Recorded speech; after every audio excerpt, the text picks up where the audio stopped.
Okay, here we are within the standard matchup. I'm playing Berserker Gruul. This time my opponent is a fog control deck, or a Fogdoor deck, or whatever they're calling them. So this is our opener. Obviously gonna have to mulligan that, no lander. This we can run with. Got Burning Tree into Flint with Birch. Seems decent. Might be able to get cap scales up something. So that seems fine. We also draw a 1-drop, a noble, so it's pretty nice for us. Then just Far Seeks. I'm gonna attack first. Get a counter on a noble, and then Burning Tree into Boar, I think. We are playing a risk of running into Supreme Verdict, so kind of a dangerous game, but fortunately he just Far Seeks Snapcaster. Honestly, we can't really wait around. I mean, he could have Frag Tusks and all sorts of other things that we don't really want to see, and I think you just got to take the risk. So to madcap skills up the emissary, seems as though he can't block the noble, and that leaves him with a 1 block available, which is an unfavourable block against the boar, which I'm fine with him having. So he goes down to 8. Just passes his turn, going to attack again. Clearly he's going to have something, and it turns out he's got a fog. And then he sinks his revelations for 1, which seems fairly good for us. Makes it seem like he's not got a whole lot going on. Unfortunately, he does find a terminus. Well, he must have had it in hand, otherwise he would have miracled it, presumably. But, pardon me. Yeah, that doesn't put us in a great position. We can play on. So we've got some creatures on the board. For our urban evolutions. I'm going to attack for 4 here. Unfortunately, he has the fog. Far Seeks.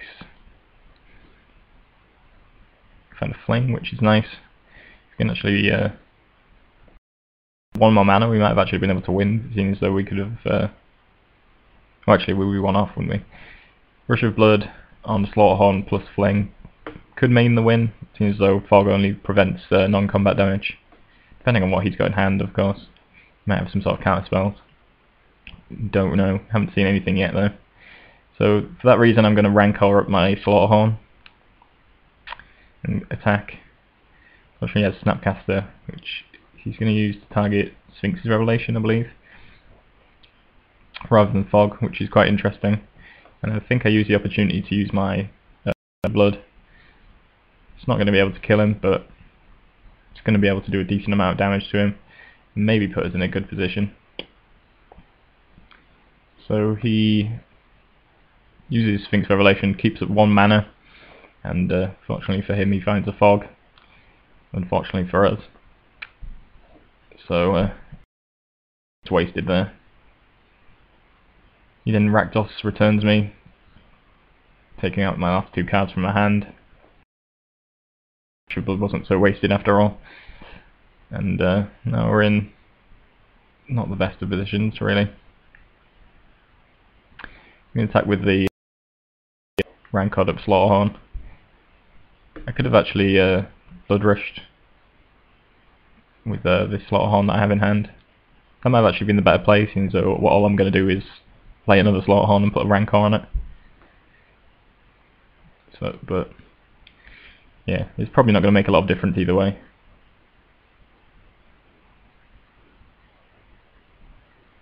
I suppose this way I played around fog a bit more. Sea Sphinx is for 11, which is pretty ridiculous.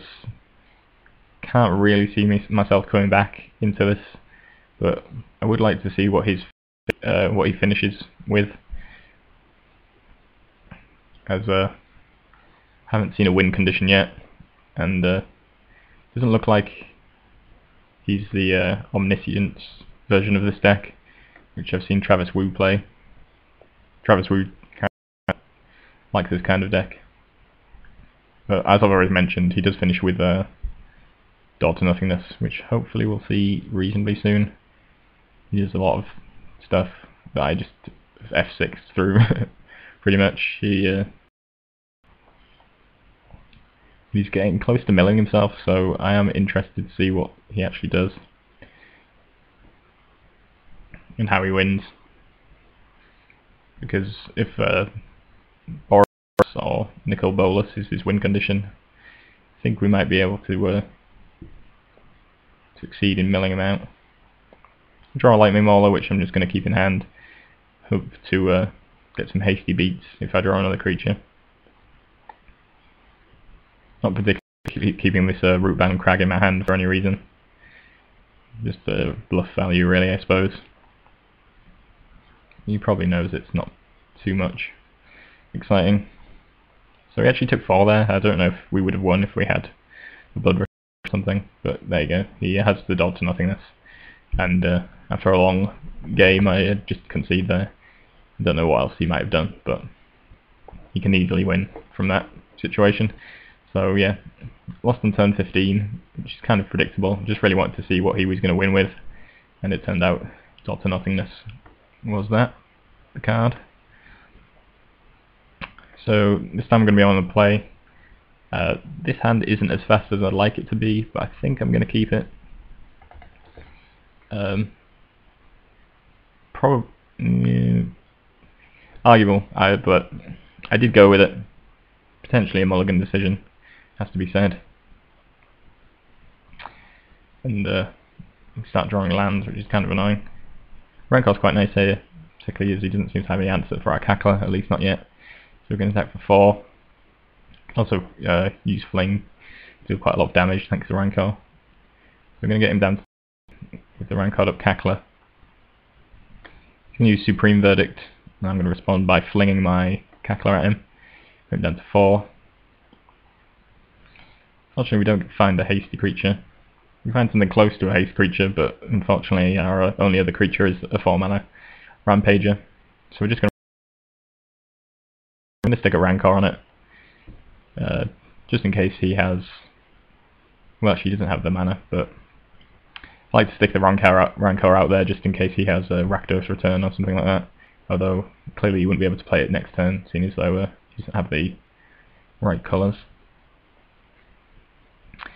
He just plays the Steam Vents and gets to a 6, which he fogs.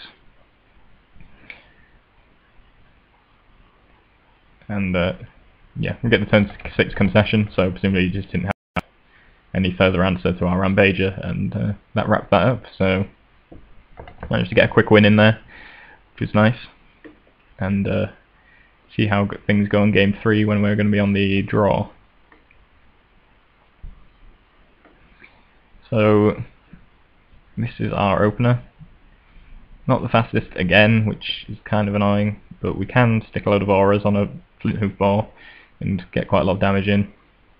Also we sided in Searing Spears and so on, just because it's not combat damage, so we can't just fog it away.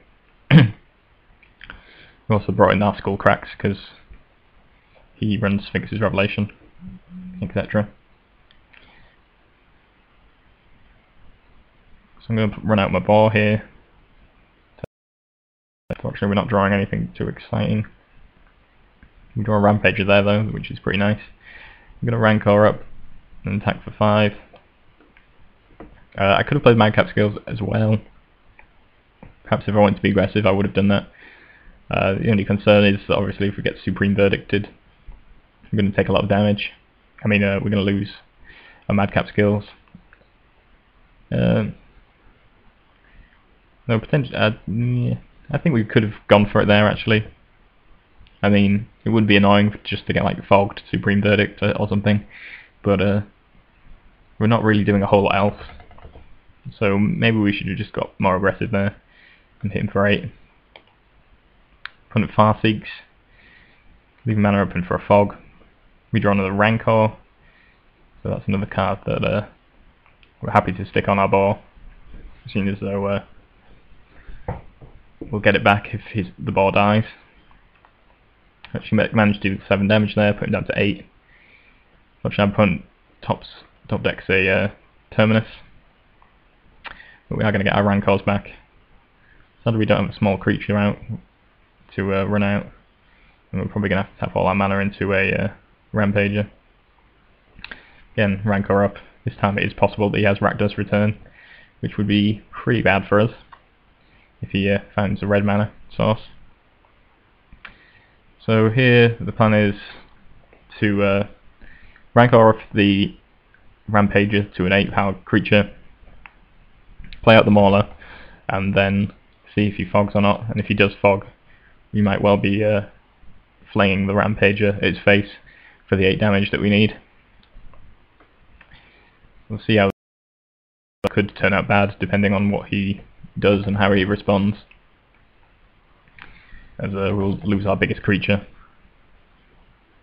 But just want to see what happens. As it turns out, he Sphinx's Revelations for 4, is it?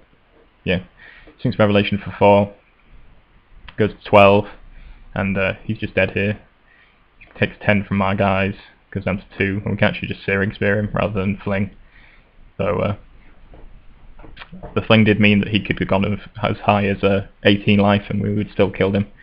So yeah, that wraps things up pretty nicely.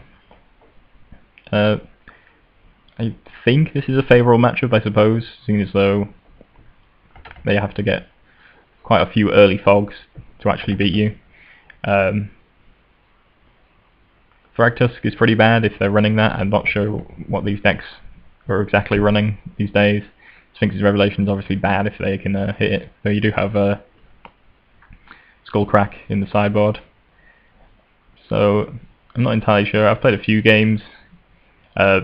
Sometimes it just comes down to how many early fogs they have. So it's